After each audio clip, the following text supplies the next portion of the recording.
মানুষ কতটা জঘন্য হলে এরকম নিকৃষ্ট কাজ করতে পারে, ভিডিওটা শুরু থেকে শেষ পর্যন্ত দেখুন। ফাইল যেখানে লুকিয়ে আছে 3 মিলিয়নেরও বেশি তথ্য, রয়েছে 2000-এরও অধিক ভিডিও, 2 লক্ষেরও বেশি ছবি, যেগুলো কখনো ভাষায় প্রকাশ করা এবং আপনার পক্ষে দেখা সম্ভব নয়। কি নৃশংসভাবে নারীদেরকে ভোগ করতেন বিশ্বের সব থেকে বড় বড় ধনী এবং ক্ষমতাবান লোকরা। এই ঘটনাটি শুনলে আজ আপনার শরীরটা শিউরে উঠতে পারে। শিশুদের বিভিন্ন দেশ থেকে পাচার করে বছরের পর বছর ধর্ষণ করে গেছে। কেবল ধর্ষণ করেই তারা ক্ষান্ত হয়নি, কন্যা সন্তানদের বেছে বেছে করে খেয়েছেন। সেই সব ইভেন্টে তারা মানুষের মাংস খেয়েছেন। এইসব প্রভাবশালীদের ভেতর Donald Trump, Bill Gates, Elon Musk, সৌদির কিছু আমিররা সহ বিশ্বের কোটিপতিরাও জড়িত।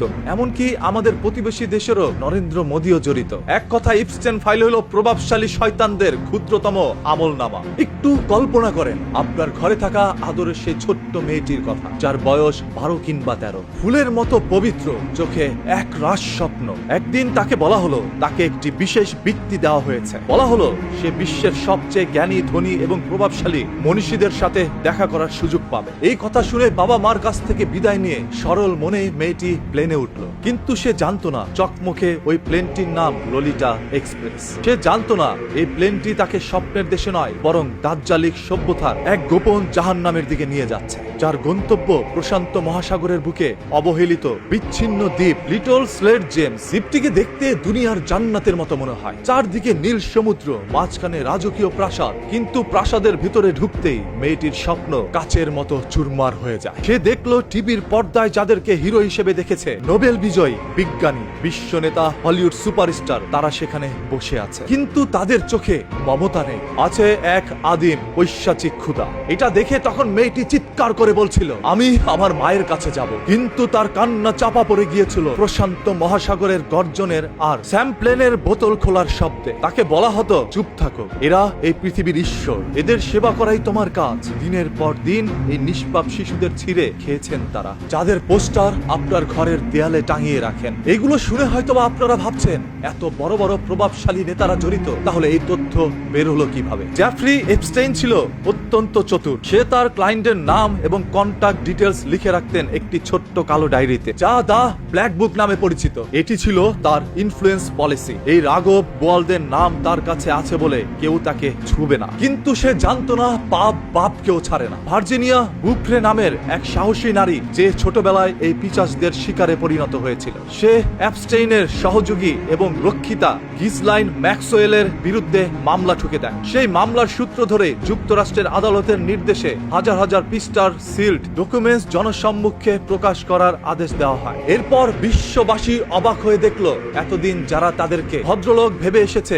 আদালতের নথিতে তাদের নামগুলো জল করছে জঘন্য সব অপরাধের সাথে। কাদের নাম সেখানে রয়েছে, তালিকাটি দেখলে আপনার পায়ের নিচের মাটি সরে যাবে। বিল ক্লিন্টন, আমেরিকার সাবেক প্রেসিডেন্ট, গণতন্ত্রের ফেরিওয়ালা, যিনি এই দ্বীপে এবং এপস্টেইনের প্লেনে চড়তেন বহুবার। নথিতে তাকে নিয়ে বহু চাঞ্চল্যকর তথ্য রয়েছে। প্রিন্স অ্যান্ড্রু, ব্রিটিশ রাজ পরিবারের অহংকার, যার আদিজাত্যর গল্প শুনে আপনারা বড় হয়েছেন, সে ছিল এই দ্বীপের নিয়মিত খদ্দের। স্টিফেন হকিং, যার বিজ্ঞান আর কসমোলজি নিয়ে আপনারা মুগ্ধ, তিনিও গিয়েছিলেন সেই পাপের দ্বীপে। নথিতে তার নামও উঠে এসেছে। বিল গেটস, বিশ্বের সেরা ধনী, এবং তারও ঘনিষ্ঠতা ছিল এই শিশু পাচারকারীদের সাথে। ডোনাল্ড ট্রাম্প, বিশ্ব রাজনীতির আরেক মোড়ল, যিনিও এই পাপের সাথে জড়িত ছিলেন। হলিউড ও গ্ল্যামার ওয়ার্ল্ড, কেভিন পেপসি থেকে শুরু করে নাম করা সব মডেল ও অভিনেতারা যারা আপনাদের আইডল, তারা অনেকেই ছিলেন এই চক্রের অংশ। জেফ্রি এপস্টেইন কি কেবল একজন বিকৃতকামী ধনী ছিল? না, সে ছিল মোসাদ এবং পশ্চিম গোয়েন্দা সংস্থার একটি হানি ট্র্যাপ প্রজেক্টের এজেন্ট। তার কাজ ছিল বিশ্ব নেতাদের এই দ্বীপে নিয়ে এসে তাদের নোংরা কাজের ভিডিও রেকর্ড করে রাখা, যাকে গোয়েন্দা ভাষায় বলা হয় কম্প্রোমাট।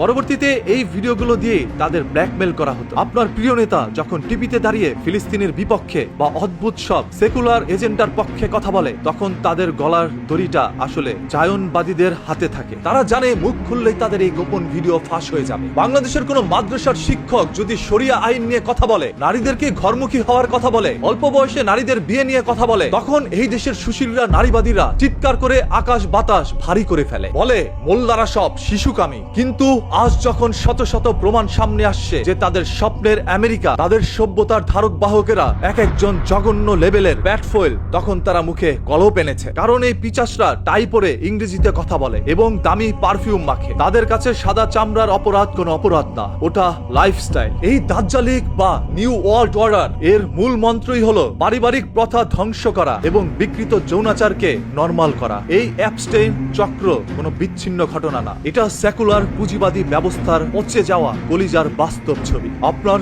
রব কি বলেননি, ফিতনা হত্যা অপেক্ষা গুরুতর। ইসলাম ছাড়া, শরিয়া ছাড়া এই পিশাচদের থামানোর কোনো আইন দুনিয়াতে নেই, কারণ আইন যারা বানায় তারাই আজ এই অপরাধের হোতা। তবে জেফ্রি ইপস্টেইন দুনিয়া থেকে চলে গিয়েছে আরো 5 বছর আগে। সেই নথি আজ কেন প্রকাশ করা হয়েছে? এর ভিতরে কি ডোনাল্ড ট্রাম্প বা গোয়েন্দা সংস্থার আরো কোনো চক্রান্ত রয়েছে? তারা কি চাচ্ছে বিশ্বকে আরো একবার উল্টে দিতে? ডোনাল্ড ট্রাম্প কি তাহলে চাচ্ছে বিশ্বের সব থেকে ধনী এবং ক্ষমতাশালী লোকগুলোকে ফাঁসিয়ে দিতে, নাকি তিনি নিজেই কারো চক্রান্তে ফেসে গিয়েছেন? জেফ্রি ইপস্টেইনের মতো বাংলাদেশে অসংখ্য মানুষ রয়েছে যারা এইভাবে নারীদেরকে পণ্য বানিয়ে বিচরণ করে যাচ্ছে প্রভাবশালীদের মাঝে এবং তাদের গোপন ভিডিও সংগ্রহ করে তাদেরকেও ব্ল্যাকমেল করে যাচ্ছে। জেফ্রি ইপস্টেইন একটি বাস্তব উদাহরণ। সেই নথিতে থাকা আরো 30 লক্ষ সূত্র, 2000 ভিডিও এবং 2 লক্ষেরও মতো ছবি যাচাই করলে বেরিয়ে আসবে সকল চাঞ্চল্যকর তথ্য, যেগুলো আপনার রাতের ঘুমকেও হারাম করে। এই ভিডিওটা এত পরিমাণে শেয়ার করবেন